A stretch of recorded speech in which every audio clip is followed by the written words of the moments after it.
ভাইয়া প্রতিবেদনে আইসি ভালো মনের মানুষের জন্য, যে আমার বিপদ আপদে পাশে দাঁড়াবে, সুখে দুঃখে পাশে দাঁড়াবে।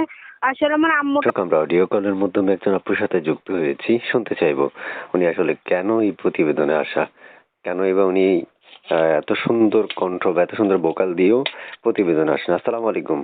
ওয়ালাইকুম সালাম। কি নাম আপু? জান্নাত। আচ্ছা আপু, প্রথমে একটা কথা বলি, আপনি কি কল রিসিভ করবেন? হ্যাঁ, রিসিভ করব। একটু জোরে কথা বলেন, কল রিসিভ করবেন তো? হ্যাঁ, রিসিভ করব। ফোন অবশ্যই রিসিভ করব। আচ্ছা, ফোন রিসিভ করবেন না কারণ অনেক দর্শক আমাকে বলে যে ওনারা ফোন রিসিভ করে না। এই জন্য আসলে আমি আপনাদেরকে মাঝে মাঝে জিজ্ঞেস করি যে আসলে কি ফোন রিসিভ করবেন নাকি করবেন। হ্যাঁ, হ্যাঁ ভাইয়া, ফোন রিসিভ করব আমি। আচ্ছা আচ্ছা আচ্ছা, প্রিয় দর্শক শুনতে পেরেছেন, আমি আপনাদের সামনেই জিজ্ঞেস করেছি ওনাকে যে উনি ফোন রিসিভ করবে কিনা। উনি ফোন রিসিভ করবে, নিজের মুখে স্বীকৃতি দিয়েছে। তা আপু, শুনতে চাই এই প্রতিবেদনে আসার কারণ কি আপনাদের? ভাইয়া প্রতিবেদনে আইসি ভালো মনের মানুষের জন্য, যে আমার বিপদ আপদে পাশে দাঁড়াবে, সুখে দুঃখে পাশে দাঁড়াবে। আসলে আমার আম্মুটা তো বাসা ভাড়াতে থাকি, তো তাই আর কি প্রতিবেদনে আসা, কেউ যদি আমাকে সহযোগিতা করে বিয়ে করে, তাই আর কি। আচ্ছা আচ্ছা, তো প্রিয় দর্শকদের উদ্দেশ্যে শুনতে চাচ্ছি আপু, আপনার মানে বর্তমান বয়স কত? 17। 17? জি, 17। আগে বিয়ে হয়েছে? না ভাই, আগে বিয়ে হয়নি। এদের ছবি আর নাম্বার পাইছিলাম, ওগুলো কার? এটা আমারই ছবি, নাম্বারটাও আমার। প্রিয় দর্শক, আমার চ্যানেলটা সাবস্ক্রাইব করে রাখবেন, এটা আপনাদেরকে বারবার বলি। কেন বলি? সাবস্ক্রাইব করে রাখলে এত সুন্দর আপুদেরকে, কিউট কিউট আপুদের নাম্বার পেতে হলে আপনারা সাবস্ক্রাইব করে রাখতে হবে। এই কিউট আপুদের সাথে কথা বলতে হলে আপনাদের সাবস্ক্রাইব করে রাখলে ভিডিওটা আপনারা অবশ্যই পেয়ে যাবেন, ভিডিওটা ছাড়লে সাথে সাথেই। তাই চ্যানেলটা সাবস্ক্রাইব করে রাখবেন এবং আমাদের চ্যানেলটা সাবস্ক্রাইব করে অল বাটনে ক্লিক করে রাখবেন। যে আপু, শুনতে চাই যে আপনার এই যে যে নাম্বারটা, একটা নাম্বার দিয়েছেন আমাকে, এই নাম্বারটাই ছাড়বো?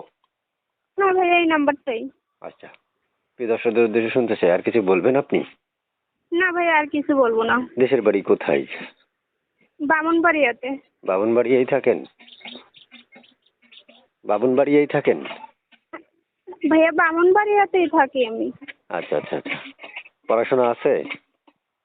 জি ভাইয়া। পড়াশোনা আছে, পড়াশোনা করছেন? কিছুটা করছি। আচ্ছা ঠিক আছে, আপনি তো ভালো থাকেন, দর্শকেরা ফোন দিলে দর্শকদের সাথে কথা বললেন, হ্যাঁ? ওকে। আর কিছু বলবেন আপনি? না ভাইয়া, আর কিছু তো বলবো না। বাসায় কে কে আছে একটু বলেন তো? শুধু মাই আছে, আর কেউ নেই আমার বাসাতে। আর কেউ নেই? না। আচ্ছা, বুঝতে পারছি। তা আমি একটা ছবি পেয়েছিলাম, এটা কার? জি ভাইয়া। একটা ছবি পেয়েছিলাম, ওই ছবিটা কার? ওই ছবিটাই আমার ভাইয়া। মাশাআল্লাহ, আপনি তো অনেক সুন্দর। বিয়ের জন্য মানে আশপাশ থেকে আসে না? হ্যাঁ ভাইয়া। মানে বিয়ের জন্য আশপাশ থেকে আসে, মানে বিয়ের জন্য কেউ আসে তো আশপাশ থেকে ভাইয়া, আসে? আসে তো। যৌতুক দেওয়ার মতো তো তৌফিক নাই, এই জন্য আর কি বিয়ের সাথে বসতে পারি না। ও, বুঝতে পারছি। প্রিয় দর্শক, আসলে যৌতুকটা প্রচলিত, তো এই জন্য অনেক মেয়ে আসলে প্রতিবেদন আসতে হয় বিয়ের জন্য। তারপর আপনাদের মন মতো সকল তথ্য আমি নিতে পারবো না, আপনারা তথ্য যাচাই বাছাই করতে পারবেন স্ক্রিনে দেওয়া নাম্বারে। আরো তথ্যের প্রয়োজন হলে ডাইরেক্ট সরাসরি ওনার নাম্বারে ফোন দিয়ে ওনাকে জিজ্ঞেস করবেন।